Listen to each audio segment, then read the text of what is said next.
Well, good morning, everyone. Thank you so much for joining us today. I just wanted to say a few words in anticipation of what we see in media reports regarding what Doug Ford is likely to announce later today relating to the path ahead for Ontario to contend with this brutal third wave of COVID-19. I said last Thursday, and others did as well, including now for many weeks, public health leaders, that what Ontario desperately needed was competent, decisive action, not half-hearted half measures. We all witnessed, in fact, the announcement that Doug Ford made last Thursday, which again was very clearly a half-hearted, half-measured attempt to try to deal with this. Over the ensuing or the last 3 or 4 days, apparently Doug Ford was the only person in Ontario who was surprised to learn that when you leave shopping malls open, for example, that people in fact will go to those shopping malls. And now, again, we hear reports that there will be a tougher action announced today. I just want to repeat what I did say last Thursday. Tough action is needed. Decisiveness and competence is needed. Clarity is needed. All of those have been in very short supply coming from Doug Ford. But that is only half of the picture that's required for Ontario to get through the rest of this third wave and to make sure that our ICUs don't continue to drown and that people don't continue to get sick and tragically lose their lives. And so I'm calling on Doug Ford to make sure that he gets the other half of the equation right when he announces what we anticipate will be tougher restrictions today. And what I mean by that, which we've all been calling for months now, is a provincially funded 10 paid sick day program that will help essential workers, which everybody in Ontario knows is something that is desperately needed. It'll help those essential workers who, particularly in the hotspots like Peel, Toronto, York, and elsewhere, be able to stay home if they get sick rather than showing up for work and contributing inadvertently to the spread of the virus. In addition to that, as I said yesterday, there are a series of groups of workers who are on the front lines, be it in places like grocery stores, construction sites, childcares, schools. And I know we heard information coming out yesterday from Doug Ford about how the vaccines will be deployed to those groups, but it's completely nonsensical to me that it's going to take many, many weeks for most of those workers to be prioritized. That is needed to be deployed on an urgent basis, as I and others said yesterday. And lastly, when you take a look at the small business support grant that in Doug Ford's most recent budget is being doubled, I called last week because of the additional restrictions for a tripling of that support grant, because these next 28 days, and of course we all hope it will only be 28 days, but we don't know for sure, will be particularly brutal for small businesses in areas or sectors like restaurants, personal care, and elsewhere. So if Doug Ford is serious about competently and effectively dealing with where we are as a province right now, saving our healthcare system, protecting people, which is one of his, if not his, it's his most important job as premier when dealing with a public health crisis. He'll make sure that today's announcement takes the whole picture into account, that there are tougher restrictions for a limited period of time, and that he gets the vaccine rollout correct. Frontline workers are truly protected, so we're all protected. There's a paid sick leave program that's funded by his provincial government, and we make sure that small businesses have the support that they need. I'm hoping Doug Ford will actually step to the microphone this afternoon and give us a comprehensive plan that will help us get through this. I'm concerned he won't, because he has delivered so far consistently half-hearted half measures. But let's be optimistic until we hear this information later today. And with that, I'd be happy to take any questions that you might have. If you have any questions, please raise your hand using the Zoom function.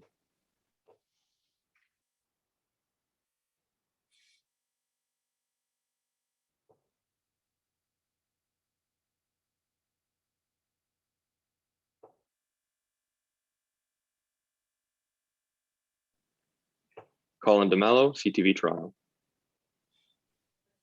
Oh, hi, Stephen. I don't think there is actually a raise your hand function, FYI. So I just typed question into the chat box for anyone else who wants to ask. So where do you feel the province failed here? I mean, obviously there was, measures that were brought into into place on Saturday, and now we're hearing that they weren't enough, and this was supposed to be a 4-week shutdown. Now it's going to be a 5-week shutdown and could go beyond. I mean, this all seems to be ad hoc, kind of done at the spur at the moment. Do you feel like this is a failure of leadership? Yeah, it absolutely is. It's so clear. The people of Ontario, regardless of which region they live in, regardless of their age group, you just have to talk to everyday people, take a look at social media. People are so angry. People are so frustrated. Everybody wants this pandemic to be over and done with. People want to get the vaccines. We want to return to normal. And, lately, I think the bar for Doug Ford has actually been set quite low because people understand pandemics are tough to deal with. And shockingly, Ford consistently manages to come in below that low bar. So again, I said this in my opening remarks, it's completely mind-boggling that a guy announces last Thursday that over the weekend malls will stay open. And then he's apparently shocked when he speaks publicly yesterday that people went to the malls that he permitted to stay open. And in fact, he doesn't say, look, I'm sorry, I got it wrong. In fact, Doug Ford never admits to making a mistake, even an honest mistake. Instead, he blames the people of Ontario for going out to shop at the malls that he permitted to stay open. That's incompetence at its worst during a crisis. So, yeah, I think there's been a very clear failure of leadership. As I said a second ago, very hopeful that today he'll introduce tougher measures that are really hard for all of us to deal with, but they are required, but get the rest of the picture correct and right and appropriate so we can get through this. Follow up. If we look strictly at the stay-at-home order, back in January when they first brought it in, it brought our case numbers down from 4,000 down to under 1,000. Are you confident in what the government is proposing today with another stay-at-home order that it will have the intended impact? I'm strictly talking about the case numbers, ICU, and the actual transmission of the virus. Will it have an impact in your view? Yeah, listen, of course, we all hope for the best. We all want to get through this. We all want to get back to some kind of new normal. But here's the thing. It's so important for Doug Ford to not squander the period of time that he's got during the stay-at-home order. So whether it's 4 weeks or, God forbid, longer than 4 weeks, during that window, when we're talking about the vaccine deployment, the prioritization of essential workers in so many sectors like education, like construction, like childcare and beyond, we're talking about paid sick leave. We're talking about making sure that, as he keeps on saying, you actually use the water where the fire is burning the most or the brightest. I don't want Doug Ford to squander this opportunity because I don't really believe the people of Ontario, as strong as we are and as resilient as we are naturally, can handle another Doug Ford-induced lockdown beyond this, where we are right now. So again, that's why it's so important to me that the picture today be complete, that it's not just tougher restrictions, that Doug Ford shows the competence and the courage to present the rest of the options that I and so many others have called for. Next question, Sean Jeffords from Canadian Press. Hi, Stephen. Hey, Sean. You've touched on my question actually a bit in your last answer there. I was going to ask you, and still will, what you think or where we should be in 4 weeks, because so many people are talking about these shutdowns as opportunities, runway effectively to ensure that the vaccine takes hold. Is it just a matter of ramping up the vaccine, or is it also, frankly, measures like paid sick days you have to see at the end of this 4 weeks? I really believe it's got to be the whole picture. Now, we know that the number of vaccines that are going to be coming into Ontario is only going to grow. Understanding that supply will no longer be a concern at all. Doug Ford's even acknowledged that, notwithstanding all of his finger pointing previously. So we know we're going to have vaccine supply. In theory, we should have the infrastructure in place. But when I hear him talk yesterday, for example, about frontline workers in publicly funded education having to wait weeks and weeks and weeks to be prioritized for the vaccine, when we have the April break coming up next week, and he could literally talking to public health units, in particular in Peel, Toronto, York, and elsewhere, and say, no, let's deliver on a blitz next week for frontline education workers while we're dealing with the April break. It seems so straightforward to me between that, paid sick leave, more support for small businesses, and making sure that we are prioritizing in the best way possible. That's what a complete plan looks like to me. That's what a competent premier who's managing the situation would be able to deliver on. Not this whipsaw effect of half-hearted, half measures. I keep calling it that because that's the best way to describe it. It's one of the reasons that we've ended up where we have. It's also one of the reasons that Ontarians are furious about having to deal with this at this point in time. Follow up. Stephen, on the vaccine rollout, the plan that the province presented yesterday appears to be in response to the calls from the science table to vaccinate hotspot communities. And the emphasis that's now being placed on the calls for vaccinating essential workers, I think in fairness to the government, has come a little bit later. So is this just an instance of, frankly, the government planning for something that was called for earlier, and now, an additional request has been kind of lopped on here to prioritize these essential workers? Or is that not a fair characterization of what's going on here?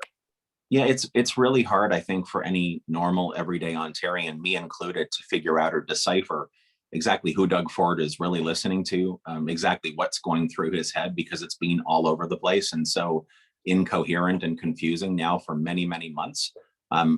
Opposition leaders, people out there observing who have real expertise, epidemiologists, representatives from the science table, public health leaders. I mean, this has been a consistent message delivered, I'm sure privately, but even publicly. And again, not unlike the paid sick leave request or demand, I suppose, Doug Ford has stubbornly refused to move quickly enough to deal with this situation. And so, again, I keep stressing, I'm an optimist. I want us to collectively get through this very challenging time. I'm nervous that today we're only going to get half of the equation, that we're only going to get half of the plan, that Doug Ford's going to try to pat himself on the back and talk in very sort of we use very empty words and platitudes about how tough this is on him, when really what this is brutally tough for the 15 million people who call this province home, who have that low bar set for Doug Ford, but he keeps coming up short. And so I hope we have an entire plan. I hope we're going to see far less dithering and delaying and far fewer half measures that are delivered in a very half-hearted way. So we'll see later today what we hear. But look, I and others have said this is clear. You gotta be more restrictive, sadly, for the next few weeks, but you have to do the rest of the work that's required.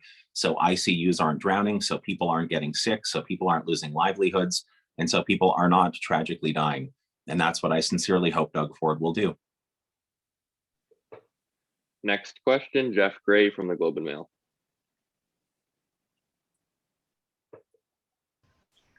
Hi, Stephen. I wanted to ask you, the Premier always says at his press conferences that he's listening to the doctors. He's always listened to the medical advice that he gets. Given the last few days, do you think that's true? No, not at all. I have no clue who Doug Ford listens to.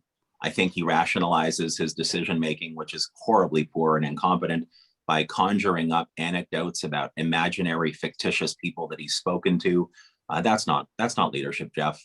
At the end of the day, you don't have to take my word for it. You simply have to look at Twitter and see what leading people who have real healthcare experience dealing with public health, epidemiology, dealing on the front lines in ICUs have been saying now for months.